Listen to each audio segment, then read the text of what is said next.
Hey guys, welcome back to Grimreaper Connect You for another video for Raid Shadows. Hopefully doing well, and hopefully you're looking after yourselves, and hopefully having a positive start to the weekends or wherever you are in the world. Today was Thursday, right? So this video will go live. I guess sometimes weekends start at Fridays. I think it might be bank holidays in some other countries, etc. I think it's bank holiday for us in Indonesia, if I'm not mistaken. Anyway, we're going to get into today's video. Obviously, this is the second video dropped today, so you guys are very lucky. I would have dropped the live arena video, this morning, so you're gonna go ahead and check that out. I haven't been asleep yet. I've been awake for nearly 24 hours. It's 4 p.m. where I am right now, and yeah, it's quite an interesting one. So I want to go over the Curse City boss today, seeing we've got this beautiful theme and etc. And we have got the champion chase tomorrow, so I kind of wanted to get this video out and to play with a free-to-play team for Curse City, which we'll get into the runs. I'll drop all the links down in the description, so the timestamps, so you can go ahead and check out today's video at your own pace.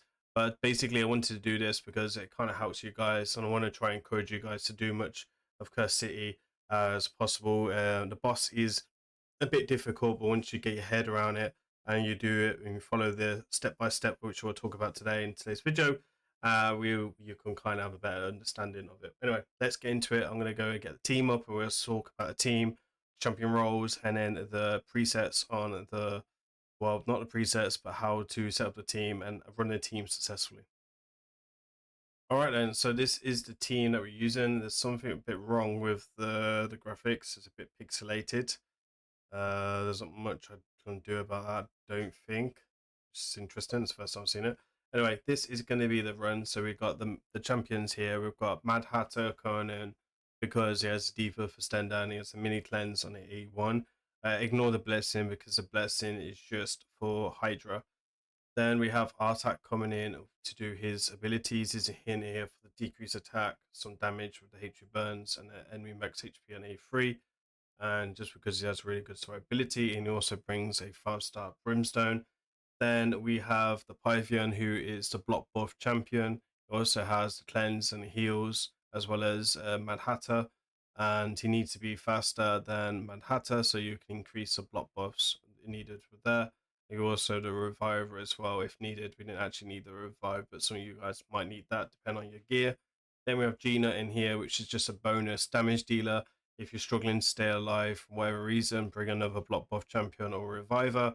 There is plenty of champions available if you don't have a Gina or if you're struggling to stay alive. And then we have Vemage coming in here, which is basically in here for the heal reduction. He does bring a defense down, which is quite useful as well for allow us to do more damage and kill him faster. So let's go ahead and go into the runs and we'll talk about this. Now it's really important that you don't bring any refresh, reflex, impulse, relentless, any type of relics that give you extra turns or anything like that. So you want to do this a certain way. We're going to start off, obviously check for Cycle of Magic as well and Cycle of Violence on the G-Nut to make sure that you haven't got these available. So we're going to start off with Python's A3. This is going to allow us to be block boss. We are using a 9-piece protection. You can also go Sonic, not Sonic, high resistance as well. He won't strip off the block boss here, and this ability will place a stun if there's a block boss, so we can counter that with the Pythian basically pretty nicely. We want him to do his A3 over to A2, and we want him to stay in sync with that, so he stays there with the 4 turns to allow us to apply the buffs and the debuffs at certain times, which is why this boss is so annoying. Mad Hatter is going to bring a turn meter, which is great for our whole team. We also bring a buff duration, so he's basically in here for A3 and A2. Obviously, Ninja is just in here for damage. You don't need to worry about accuracy. Went for a high HP build to make sure he wasn't so squishy against the boss and second form. So he's just in here for the enemy max HP hits. Then obviously Artak is in here for the burns, the decrease attack, and again that, so we just allow him to do his stuff.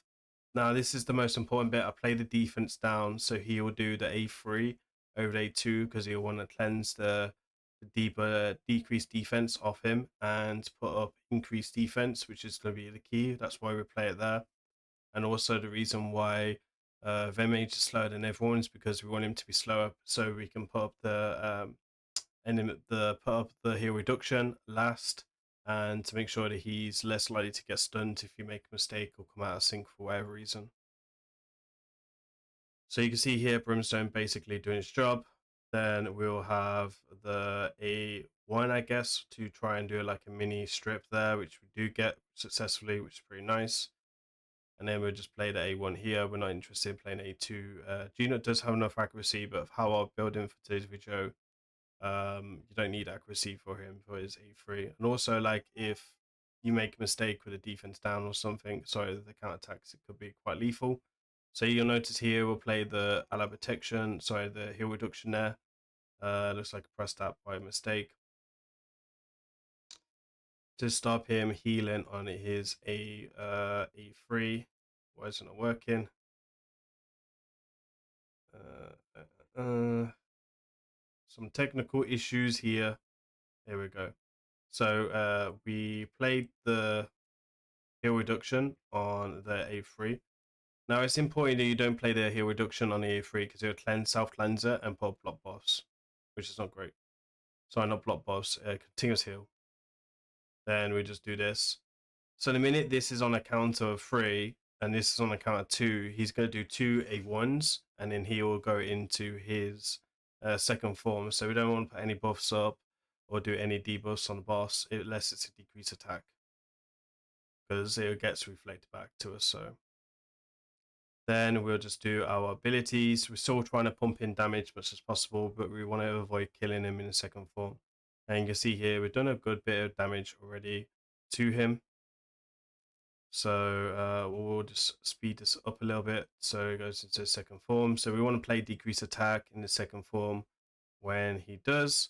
So you can see here I played the bot bluffs early, even if I know he's going to do his A1 still. But that's generally because we have the debuff extender in here, so it could be a bit more reckless. Also, running lasting gifts is really, really useful as well on Python. So this works pretty fine. Then you can do your abilities. So it's really important you put the defense down on this turn or the next turn. So again, he'll do his A3 over the A2 when he goes back into form 2. That's why you want to avoid cycle of magic and etc., because otherwise he'll come out of sync. Gina is fairly tanky. You can also use probably bolt work on Python or a guardian set on Python to soak up the damage if you're struggling for damage mitigation, or even our attack as well because it's HP base. And that would probably get the job done. It is a very short run for me because my account is pretty solid overall. We'll talk about stats, etc., because you guys don't need to meet the stats I have on my account. And you can see here he's gone back in his second form here, and we're pretty much going to clean him up here. So there isn't much more to say about that. If you do things correctly, like I've said, then that's pretty useful. I'm also now going to play this on a 1x speed. I'm not going to increase this because it's only 4 minutes, 4 minutes and 30 seconds. So I'm going to let you guys enjoy the music. It will be the AI music provided from Mr. Sharky79. Appreciate the shout out for him. And then we'll come back with all the builds, etc. In the shadows he arises, silent and cold, a legend of power, a story untold. Grim Reaper, the name that they fear, dominating the arena year after year. In Raidshadowlegends, he makes his mark, a warrior of darkness, igniting the spark. With every swipe, the enemies fall. No one escapes his relentless call.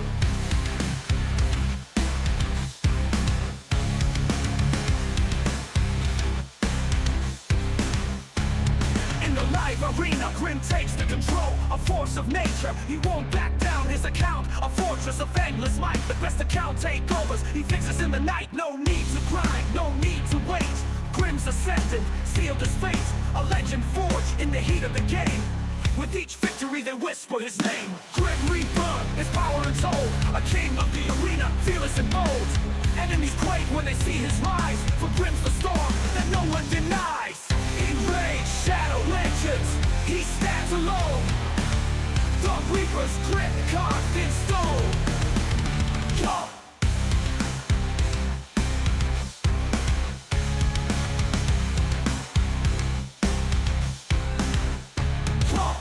Grim Reaper, the name that they fear, dominating the arena arena year after year. In Raidshadowlegends, he makes his mark, a warrior of darkness igniting the spark. With every swipe, the enemies fall. No one escapes his relentless call. In the live arena, Grim takes the control, a force of nature. He won't back down his account, a fortress of endless might. The best account takeovers, he fixes in the night. No need to grind, no need to wait. Grim's ascended, sealed his fate, a legend forged in the heat of the game.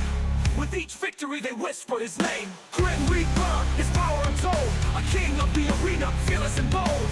Enemies quake when they see his rise, for Grim's the storm that no one denies. In Raidshadowlegends, he stands alone, the Reaper's grip carved in stone. Whoa. Grim Reaper, his power untold, a king.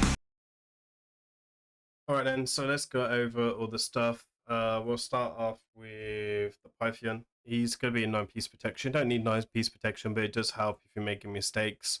We've gone for high HP, high defense, high speed.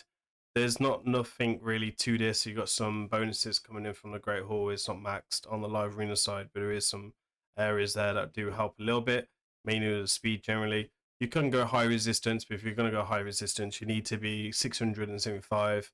So if you have like the epic relic with high resistance, the Inferno one from the clan group, then you'll be very lucky you can equip that. Emergency heal doesn't really matter, to be honest. There you could go brimstone, but that would require accuracy. And then these are the masteries here, pretty bad masteries for this boss, but I'm using them in Faction Wars, so I won't be replacing them because I'm a tight bomb on the gems, and there was just no need to. In all fairness, there was no need to overkill this boss in either way. Gino is built very slightly differently how I normally build him.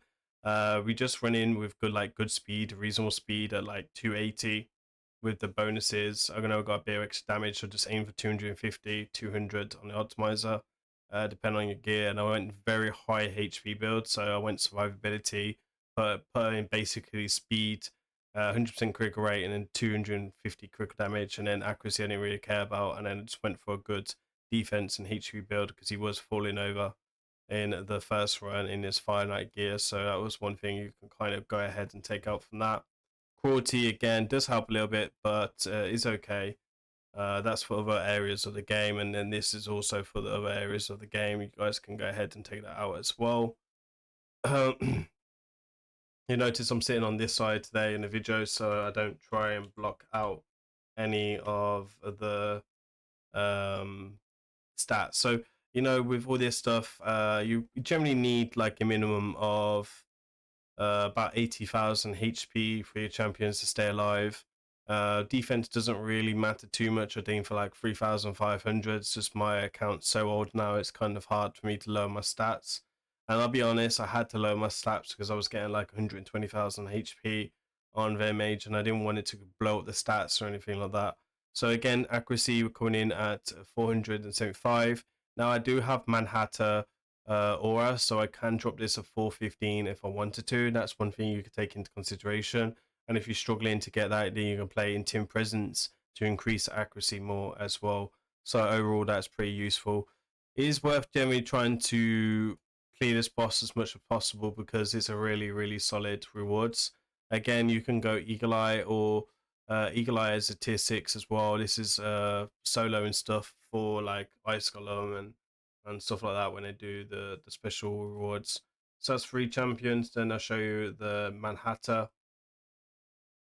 You know, a few of these are former fusion champions. You can see here, Manhattan actually had like 140,000. So I try to avoid stealing any gear overall. So we're looking at Curse City, 120,000. Again, you only need to aim for like 90,000 HP. There's no reason to do it overkill. Maybe even 80 is fine. Generally, it will be fine. Good speed as well. You don't want him to be a little bit slower than Pythian, but faster than everyone else, so you can do the increased turn meter. Accuracy is kind of required for the A1 because it's nice to have, but if you can't get it, then I won't lose sleep over it. And you did see me use the weaken to kind of increase the damage on him, so that was pretty useful. These are the masteries again, nothing too crazy on the mastery tree at all, and there was no really relic or anything like that to enhance him. I guess when you've been playing the game for so long, these stats are just kind of easy to like fly up, especially when you're not trying to build sets. Who else? What did we do? We show you Pythian. There was one more that we are missing. Oh yeah, Artak. So Artak is in his Ice Golem gear, for being honest. So Artak will be coming in with this, and then these are his stats as well. So make sure that we're coming in with the Curse City stats of this. I'm not showing the Ice Golem stats again. Pretty self-explanatory. High resistance, really not needed. Just focus on accuracy, good speed, good defense, good HP. They're the 4 stats you need to really take consideration. This is just his Ice Golem build, and I've been a bit lazy with the aura and didn't have to do like a rebuild. Just got to try and save all the silver you can, especially with hard faction wars right now, which is a bit of a nightmare. We had some easy factions today. Next week is going to be absolute torture. This is also there for the Ice Golem as well. So Relic is not required at all. So I guess that's it for today's video. I wanted to go over the Curse City boss, do like some free to play. I didn't have to do free to play team, but I thought it'd be a little bit challenging for myself, which, if I'm honest, wasn't really challenging at all. But you know, it's one of them ones. Anyway, guys, hopefully you enjoyed today's video. Please remember to like, comment, subscribe. I've been Grim. I'll see you in the next one.